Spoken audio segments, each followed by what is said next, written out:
Bien, bonjour à toutes et à tous. Il y a quelques jours, le journal Le Monde publiait un article intitulé « La forêt d'Amazonie façonnée par l'homme depuis des millénaires ». Derrière ce titre extrêmement étonnant, il y a trois idées que nous allons essayer de développer dans cet exposé. Première idée, extrêmement contre-intuitive, l'Amazonie ne serait pas une forêt naturelle, elle serait une forêt artificielle. Qu'est-ce que ça peut bien vouloir dire ? Deuxième idée qu'on va essayer de développer, c'est comment est-on arrivé à un tel type d'analyse de la nature et de l'Amazonie. Et enfin, peut-être le plus important, qu'est-ce que ceci va entraîner comme conséquence sur la façon dont nous pensons les environnements et sur la façon dont nous agissons sur les environnements. Donc voilà les trois idées que je voudrais développer dans les 10 minutes qui viennent. La première idée donc, à développer, c'est l'Amazonie comme artefact culturel, l'Amazonie comme forêt artificielle.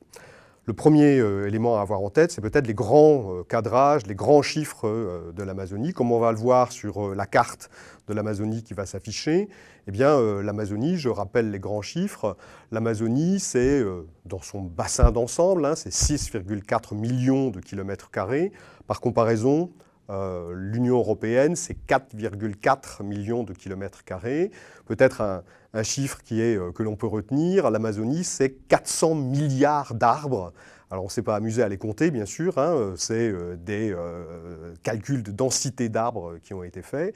Et évidemment, le premier élément qui semble montrer que l'Amazonie est une forêt naturelle, c'est son gigantisme. Par définition, est-ce que les hommes, si je mets ça pour l'instant, cette expression-là, sont capables de fabriquer des objets aussi gigantesques? A priori, la réponse est plutôt non. Le deuxième élément qui semblerait aller dans l'idée d'une forêt amazonienne naturelle, ce que nous pensons habituellement, c'est que lorsque l'Amazonie a été explorée au début du XVIe siècle, eh bien, elle était vide. Or, par définition, il ne peut pas y avoir de forêt artificielle s'il n'y a pas une société qui la construit. Donc du coup, si la forêt est vide, eh bien, elle est par définition naturelle. Et puis le dernier élément qui fait que cette forêt semble naturelle, c'est bien sûr ce que nous avons été éduqués à réfléchir dans une sorte de séparation entre nature et culture, et que d'un côté, il y a des objets naturels, l'Amazonie en serait un, et de l'autre côté, des objets artificiels que nous fabriquons, les villes par exemple, et nous avons été éduqués à penser une certaine séparation entre la nature et la culture. Or, justement, c'est tout ça, deuxième point, c'est tout ça qui va être complètement chamboulé au XXe siècle et au XXIe siècle par toute une série de recherches en archéologie environnementale qui vont totalement changer la donne. Deuxième point, donc, qu'est-ce que l'archéologie environnementale va changer et nous dit aujourd'hui sur l'Amazonie. Le point de départ de cette archéologie environnementale est un point de culture générale assez étonnant et rigolo, c'est le personnage de Percy Fawcett, qu'on va voir s'afficher là sur la diapo.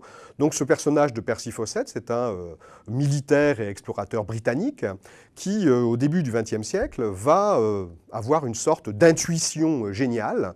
Cette intuition géniale, c'est que la forêt amazonienne n'est pas vide, ou n'était pas vide plutôt.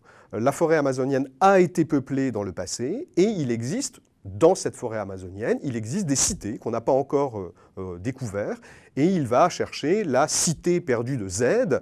Z parce que c'est la dernière cité à découvrir dans les espaces mondiaux qui sont explorés à ce moment-là au début du XXe siècle et il est persuadé qu'il va trouver des cités perdues en Amazonie. Il finira par disparaître avec son fils, qui est un archéologue également. Donc avec son fils, en 1925, il finira par disparaître dans cette forêt amazonienne en cherchant la cité perdue de Z. Mais là où son intuition est géniale, c'est qu'il a tout à fait raison. Simplement, ce ne sont pas des cités comme les Mayas, ce n'est pas des ruines que l'on va finir par trouver, ce sont des cités environnementales, comme va apparaître sur la diapo juste ensuite. Voilà à quoi ressemblait l'Amazonie avant l'arrivée de Christophe Colomb. Donc là, il y a deux documents assez techniques. Le premier, celui en fausse couleur avec les couleurs violet et verte, c'est donc les images satellites de la situation de la forêt dans le sud de l'Amazone, dans un affluent de l'Amazone qui s'appelle le Xingu. C'est pour ça que tous ces lieux s'appellent X et ensuite un numéro. Et justement, tous ces X avec des numéros, ce sont des villages.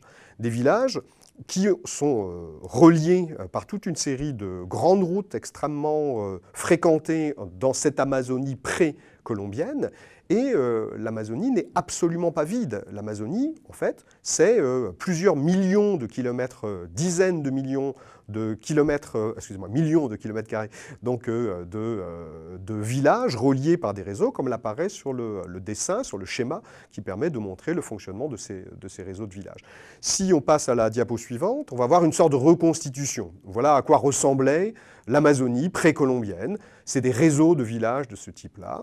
Et effectivement, on comprend pourquoi Percy Fawcett n'a pas pu découvrir de ruines, parce que c'est des sortes de cités environnementales construites autour de forêts et d'agriculture forestière, reliées par des routes qui forment des réseaux sur l'ensemble de cette Amazonie. Voilà à quoi ressemblait l'Amazonie, et on voit bien maintenant que le résultat de l'Amazonie actuelle, ce à quoi ressemble l'Amazonie actuelle, c'est la destruction de cet espace-là.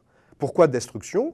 Eh bien parce que lorsque Christophe Colomb arrive, eh bien, il amène avec lui les maladies européennes qui vont anéantir les populations amazoniennes et amérindiennes.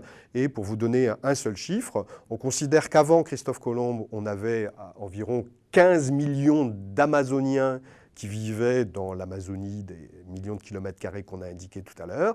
Et 50 ans après l'arrivée de Christophe Colomb, justement Francesco de Arenala donc, explore l'Amazonie pour la première fois, 50 ans plus tard, eh bien, la population amazonienne n'est plus que de 5 millions d'habitants, c'est-à-dire qu'elle a été divisée par 3, et c'est sur cette ancienne Amazonie que va pousser l'Amazonie actuelle.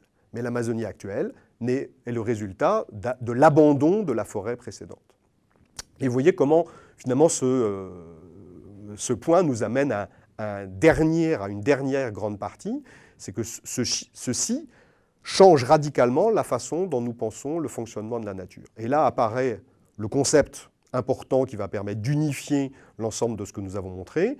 Ce concept, c'est celui d'anthropocène, comme on va le voir maintenant sur la dernière slide, où apparaît donc 2 couvertures de The Economist et de la revue Sciences Humaines. Eh bien, bienvenue dans l'anthropocène. Qu'est-ce que c'est l'anthropocène?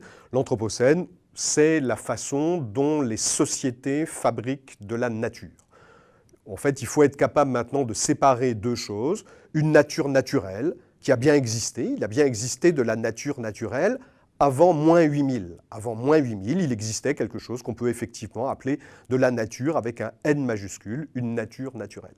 Mais depuis moins 8000, c'est-à-dire depuis le développement de l'agriculture, pas l'invention de l'agriculture, l'invention de l'agriculture c'est moins 12 000, mais depuis la planétarisation de l'agriculture, le moment où l'agriculture devient mondiale, en moins 8000, eh bien là par contre, il n'y a plus de nature naturelle, il n'y a plus qu'une nature sociale, une nature artificielle, une nature culturelle, et l'Amazonie est l'un de ces exemples les plus spectaculaires.